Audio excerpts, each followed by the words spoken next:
Donc on se retrouve encore sur un autre exercice dans notre chapitre sur justement les mouvements qui sont inutiles ou pas optimaux en salle de sport. Et aujourd'hui on va voir un exercice que l'on voit beaucoup et qui n'est pas forcément très utile si la personne sollicite déjà énormément cette partie du corps dans d'autres exercices comme on va le voir tout à l'heure. Cet exercice là c'est l'élévation frontale, soit à la barre soit aux haltères. Donc qu'est-ce que c'est comme exercice? Ça consiste à prendre une paire d'haltères et à faire ce genre de mouvement. Donc soit de manière alternée, soit les deux d'un coup, ou alors avec une barre justement dans les mains. Pourquoi ce genre d'exercice, pour moi, n'est pas forcément quelque chose qui est pas optimal? Je ne dis pas, attention, qu'il est inutile. Il est très efficace, il est utile, mais il n'est pas optimal. Et à la limite, vous pouvez vous en passer. Moi, par exemple, j'en fais jamais. Donc, je vais m'expliquer. Ne commencez pas à mettre des commentaires ou des choses comme ça. Oui, Enzo, tu dis n'importe quoi, etc. Chacun déjà s'entraîne comme il veut, chacun son opinion. Moi, je vous explique juste pourquoi c'est quelque chose qui pourrait, à la limite, ne pas faire partie de vos programmes d'entraînement. L'élévation frontale, c'est un exercice qui va faire intervenir le deltoïde antérieur, donc un muscle de l'épaule. L'épaule est composée de 3 faisceaux, le deltoïde antérieur, le deltoïde latéral et le deltoïde postérieur. Postérieur, latéral, antérieur. Ce qu'on voit beaucoup en salle de sport, c'est des personnes qui ont, et dans la vie de tous les jours, des pathologies au niveau du dos. La colonne vertébrale connaît 3 déformations. Il y a la lordose, c'est-à-dire qu'on a le bas du dos qui vient se creuser, donc ce qu'on appelle une hyperlordose. Et à ce moment-là, on peut avoir des lumbagos, des problèmes, des hernies, des choses comme ça. Petite pensée à toutes les femmes qui sont enceintes, par exemple. On va avoir la scoliose, donc c'est quand la colonne vertébrale forme un S, en tout cas se déforme de cette façon. Et on va avoir la kyphose. Donc la kyphose, c'est quand on a le haut de la colonne et le haut du corps, donc du tronc, qui s'appelle la ceinture scapulaire, qui vient en fait partir en avant. Dans une société où on est toujours sur nos téléphones, assis en voiture, au bureau, avachi dans son canapé, des choses comme ça, la colonne vertébrale a tendance à se figer dans cette justement posture. Et le problème, c'est que la colonne vertébrale, ça va créer donc des douleurs. Et le problème, c'est que la colonne vertébrale, c'est un câble. Il faut imaginer un fil. Quand vous enroulez le haut du fil, le bas va se creuser. Et pour éviter justement d'avoir ce genre de pathologies qui vont à terme amener des douleurs, ou en tout cas des problématiques dans le positionnement du corps, etc.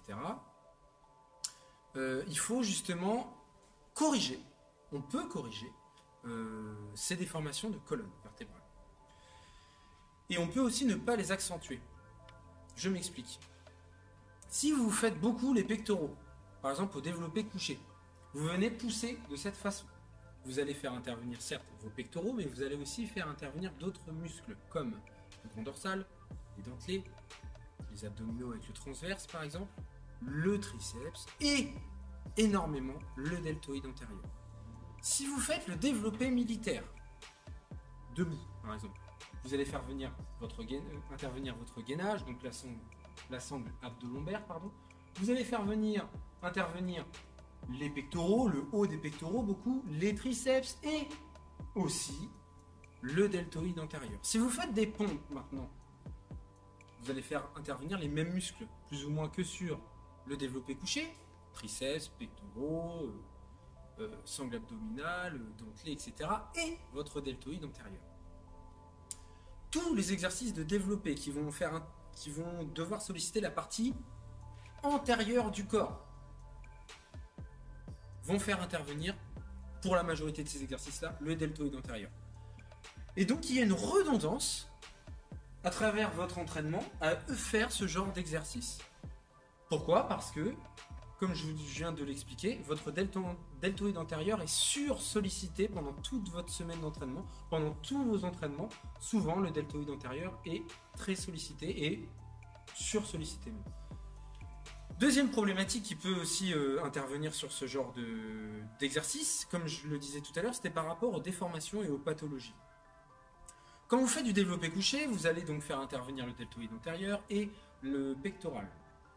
Votre corps, à terme, à force de solliciter cette partie-là, va avoir tendance à venir tirer justement votre ceinture scapulaire donc vers l'avant. Et donc, déformer en fait votre posture, amener des déformations de colonne. Donc c'est pas forcément très salutaire déjà pour votre santé, et en plus de ça, c'est pas forcément très joli esthétiquement d'avoir quelqu'un qui est voûté, etc. comme ça. Donc vous allez avoir parfois mal au trapèze, mal à la nuque, vous pouvez avoir mal en bas du dos, en haut du dos. Il faut éviter justement de créer ce genre de déséquilibre. Et pour ça, il faut plutôt solliciter l'arrière de l'épaule et le haut du dos, le dos, et pourquoi pas même les muscles internes de l'épaule, comme le sus épineux, par exemple, pour pas le citer. Avec par exemple des rotations externes de l'épaule que l'on peut voir ce genre. Je vais vous le filmer.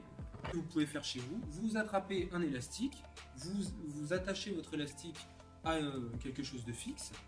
Vous allez venir coller votre coude contre les côtes, attraper l'élastique avec votre main et vous allez venir tout simplement ouvrir vers l'extérieur votre avant-bras, tout en gardant le coude proche du corps. En faisant ce genre de mouvement, vous allez sentir à l'arrière de votre épaule une contraction comme une boule en fait qui va, à force de faire le geste, devenir douloureuse. Voilà, c'est la fatigue musculaire.